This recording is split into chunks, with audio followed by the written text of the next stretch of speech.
नफरत की ना दीवार हो, आदमी हो आदमियों की तरह रहो, इंसान हो इंसानों की तरह रहो।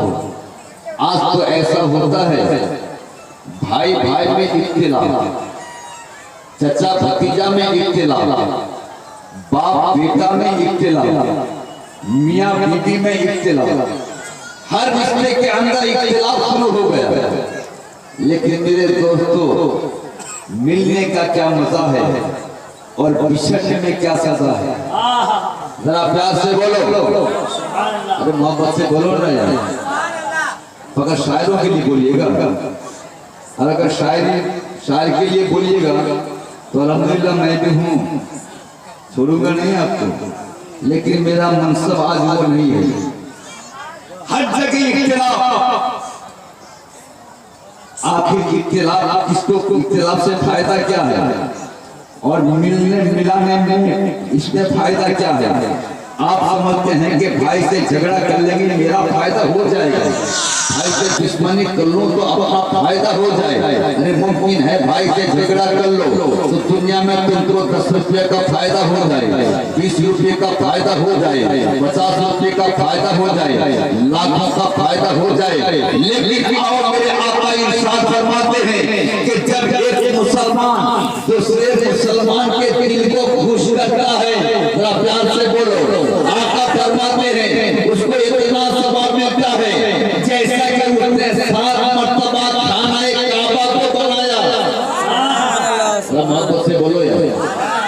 एक मुसलमान दूसरे मुसलमान के दिल को खुश करता है तो उसको कितना सवाब मिलता है। 7 मर्तबा खानाए काबा की तामीर करने में जितना सवाब है, एक मुसलमान के दिल को खुश करने में उतना सवाब है। और कोई अगर एक मुसलमान के दिल को तकलीफ पहुंचा दे, आका फरमाते हैं, आका तो का फरमान तो अपनी जगह, लेकिन एक शायर का कहना है कि बावजू होके छू लूं डर लगता है।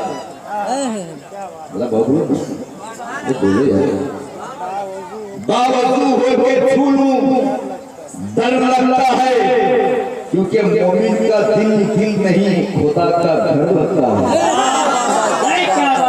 एक मुसलमान के दिल को दुखी करके तुम बनाओ, हो सकता है दुनिया में तुमको कुछ फायदा मिल जाए, मगर आका फरमाते हैं एक मुसलमान के दिल को दुख पहुंचाने में कितना गुनाह है। जब आका से पूछा गया तो मेरे आका ने फरमाया कि 7 मर्तबा खाने काबा को तोड़ने में जितना गुनाह है, एक मुसलमान के दिल दुखाने में उतना गुनाह है। इख्तिलाफ करो, आपस में इख्तिलाफ, इख्तिलाफ की बुनियाद यहाँ तक पहुंची, वो जाएगा तो हम नहीं जाएंगे, वो जिस चटाई में बैठेगा हम नहीं बैठेंगे, वो जिस मस्जिद में जाएगा हम नहीं जाएंगे। मेरे दोस्तों याद रखो, जहां तुम्हारी जमीन है तुमने कानून चला दिया वो बैठेगा तो हम नहीं बैठेंगे। जहां तुम्हारी चलती है वहां पर ये कहते हो कि वो बैठेगा तो हम नहीं बैठेंगे। लेकिन इंसाफ के साथ बताओ, दुनिया में जितनी जगह है सारी जगहों में सबसे अफजल और आला जगह मस्जिद है। तुम अपनी जगह के ताल्लुक से कह दिया कि वो बैठेगा तो हम नहीं बैठेंगे, वो खाएगा तो हम नहीं खाएंगे, वो आएगा तो हम नहीं आएंगे, वो यहाँ पर दादागिरी करेगा तो हम नहीं जाएंगे।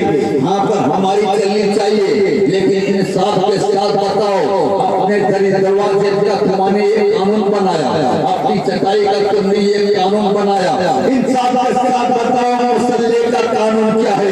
क्या हिम्मत के साथ बोल सकते हो वो जाएगा मस्जिद में तो हम नहीं जाएंगे, वो जाएगा ईदगाह में तो हम नहीं जाएंगे, वो जाएगा कब्रिस्तान तो हम नहीं जाएंगे, वो जाएगा जनाजा में तो हम नहीं जाएंगे। लेकिन जहाँ तक का सवाल है ये फकत तुम्हारी अपनी जमीन पर है, लेकिन जब खुदा के घर में आता है तो शायर मतलब के कहता है कि एक ही सपने करे हो मैं तो आया, ना कोई बंदा रहा ना कोई बंदा नारे तकबीर, अल्लाहु अकबर, नारे रिसालत या रसूल अल्लाह, मसलके आला हजरत फैजाने सरकार मुजाहिदे मिल्लत उलमाए अहले सुन्नत। भाई भाई वाले कुछ है आपकी ताकत थोड़ा बढ़ाइए, नहीं है क्या आपका? थोड़ा बढ़ाइए। नहीं बात है ना, आप तो आपके अंदाज से बोल रहे हैं, मगर ये अंदर जो हाल होता है वो माइक के करीब आने वाला समझता है। जरा प्यार से बोलो सुभान अल्लाह। चाचा जान, ओ चाचा जान, नाराज तो नहीं मुझसे? जरा आ जाइए जल्दी। हाँ हाँ हाँ, जिस काम से जा रहे हैं जल्दी चाहिए। जरा प्यार से बोलो सुभान अल्लाह, क्योंकि ऐसे माहौल में बड़ा खतरा हो जाता है। खतरा यह है कि एक जगह जलसा हो रहा था, चाचा उठे तो मौलाना ने कहा कि बैठ जाइए 5 मिनट के लिए। चाचा अच्छे आदमी थे, बैठ गए। 5 मिनट के बाद फिर उठने लगे तो कहा कि बैठ जाइए, बैठ गए। 5 मिनट करते करते मौलाना ने पूरी तकरीर खत्म कर लिया और पूरा मजमा भाग गया, मगर चाचा बैठे हुए हैं। मौलाना साहब ने कहा कि चाचा जाने को बेचैन थे, जाते क्यों नहीं? तो चाचा ने आहिस्ता से कहा, मौलवी क्या बताऊं, जिस काम के लिए जा रहा था बैठे बैठे हो रहा है, कहीं यहाँ पर ऐसा मामला न हो जाए। जरा मोहम्मद से कह दिए सुभान अल्लाह। खुदा के घर में आए, आपका दुश्मन खड़ा है, उसी के पास जगह खाली है किसी के अंदर हिम्मत करके ये कह दे कि वो खड़ा हुआ है, हम नहीं खड़ा होंगे, बोल सकेगा? नहीं। शरीयत कहती है कि तेरा दुश्मन ही क्यों ना हो, खड़ा हुआ है तो करीब आकर खड़ा हो जा। जैसे ही नमाज खत्म होने को आई, आपने कहा अस्सलाम वालेकुम। निगाह बड़ी की नहीं? सलाम आपको किसने किया? किसको सलाम किया? आपका दुश्मन बगल में है। मुसलमानों कुर्बान जाओ, तुम कहते हो टुकड़ा टुकड़ा होने में फायदा है, भाई उससे अलग होने में फायदा है। आओ जरा शरीयत की रोशनी में देखो कि तुम अपने फायदा को कहां तक नुकसान के साथे में ढाल रहे हो। जरा ध्यान को करीब करो। अच्छा इंसाफ के साथ आप ये बताएं, जो ज्यादा काम करता है वही ज्यादा दाम पाता है, जो कम काम करता है वो कम दाम पाता है। उलमाए किराम से खास तवज्जो, हजरत हमको ये बताएं, इंसान नमाज दो तरह पढ़ता है, कभी अकेला अकेला पढ़ता है, कभी इंसान नमाज को जमात के साथ पढ़ता है।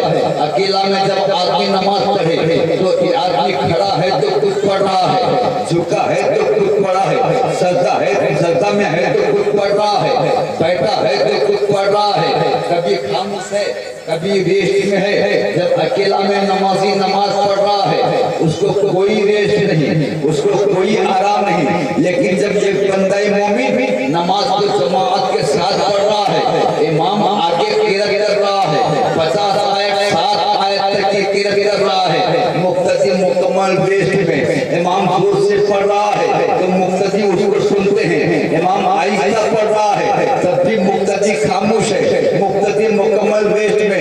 तो उलमाए किराम से पूछना चाहते हैं कि बताइए, जब मुक्तदी जब नमाजी जमात के साथ नमाज पढ़ता है तो मुक्तदी का काम कम होता है, नमाजी का काम कम होता है। अकेला में पढ़ता है तो काम ज्यादा होता है। आपका कायदा ये है, काम ज्यादा हो तो दाम ज्यादा मिले, काम कम हो तो दाम कम मिले। लेकिन मेरे दोस्तों, अकेला में नमाज पढ़ने में काम ज्यादा है, जमात के साथ पढ़ने में काम कम है। लेकिन उलमा से पूछो, उलमाए अहले सुन्नत बताओ यहाँ पर काम कहाँ पर कम है और कहाँ पर ज्यादा? तो उलमाए किराम फरमाएंगे, एक नमाज को पूरी मेहनत के साथ अकेले में पढ़ो तो 1 सवाब, और उसी नमाज को जमात के साथ अल्लाह को 27 सवाब। सुभान अल्लाह, सुभान अल्लाह से बोलो ना, एक पर 27। एक नमाज को अकेला में पढ़ो 1 सवाब, जमात के साथ पढ़ो तो 27। एक नमाज को सब कुछ पढ़ते पढ़ते पढ़े तो 1 सवाब, दूसरी नमाज को रेस्ट लेकर जमात के साथ पढ़े तो 27 सवाब, ज्यादा काम करके नमाज पढ़े तो 1 सवाब, कम काम करके नमाज पढ़े तो 27 सवाब। मैंने अपने रब से पूछ लिया कि मेरे परवरदिगार, तेरी हिम्मत पे मैं कुर्बान। ए परवरदिगार ये जमात के साथ 27 और 28 में एक नमाज एक सवाब होना तो ये चाहिए था कि अकेला में आदमी ज्यादा मेहनत करता है, खड़ा है तो अकेला पढ़ रहा है, झुका है तो पढ़ रहा है, सजदे में गया है तो पढ़ रहा है, लेकिन अकेला में सवाब कम क्यों है, जमात में सवाब ज्यादा क्यों? तो कहते आवाज आती है जहांगीर, जमात में सवाब ज्यादा इसीलिए नहीं है कि कुरान की तिलावत हो, बल्कि जमात में सवाब इसीलिए ज्यादा है कि जमात में मुसलमान आपस में मिल के खड़ा होता है, मुसलमान सीना से सीना मिलाकर खड़ा होता है, इसीलिए जब मुसलमान आपस में मिल जाता है खुदा की रहमत बरस जाती है, उस पर बरकतें बरस जाती है। नारे तकबीर, नारे रिसालत।